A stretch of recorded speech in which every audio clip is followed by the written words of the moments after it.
My name is Liz English. My daughter Ruby is recovered from lymphoma. I also have two other kids, Jack and Alex, and my husband Adrian, of course, can't forget him.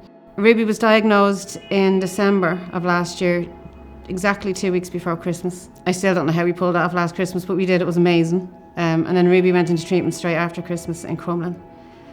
Ruby has since been given the all clear on her 8th birthday of all days. It was amazing. It was great. Ruby's treatment was finished and everything was starting to get back to normal. And I started to notice a difference in her. She was so clingy, whereas beforehand she would have had a very independent streak. She started getting anxious at the thoughts of going back to school, and she's always loved school. She would be the child on a Saturday morning, oh, there's no school. And what sort of feelings do you have about cancer? Can you tell me? Curse words. Really? Like that? Yeah. Liz, You could say one of them. You're allowed to say one for tonight, Cancer aren't is. you? Cancer is shit. Oh, well, come on now. Hang on a second. I mean, that's probably very true. You feel that way? And then when she went back to school, she just, it was the only word to describe it was, at the school, trying to get her into school was harrowing.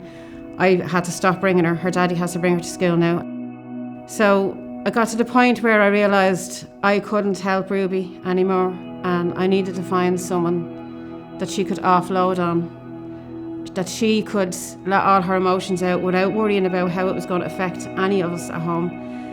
And I was put in contact with ARC, and to say that they've helped us is an understatement. It's been so good for Ruby and for me, because it's my little thing with Ruby that I bring her in and she goes off. She's so happy going off. She gets excited at the thoughts of coming in.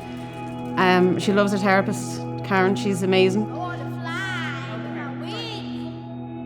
She's staying longer in school now. She was only in for 3 hours. Days are getting longer in school. I've gone up a couple of times with Daddy to school.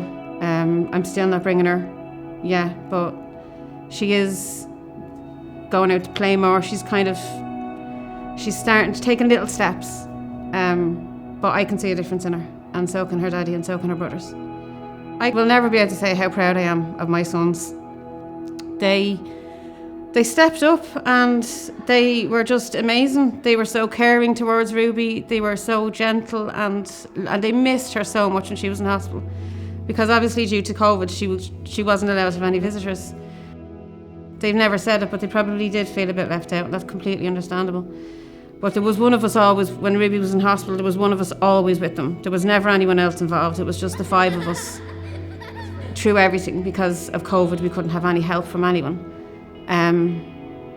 They're just amazing. And now they're still amazing. Jack started secondary school, Alex is in 5th. Sometimes I think they need help, and then there's other times I think they're fine, so it's kind of probably a bit of a mixture of growing up and everything that we've gone through in the past year. When you're going through what we went through, it's all about dealing with the physical, so getting rid of the disease. And maybe naively, or just because you have to focus on what you have to focus on, you don't really consider the other impacts. So what's going on in people's minds and things like that. It is a very important part of you. You kind of have the feeling that once the disease is beaten, that's it. But there's a long road after that, and this is all really helping. We're only part of the way through it, but it certainly helped Ruby anyway. Notice a difference in her in the few weeks she's been here.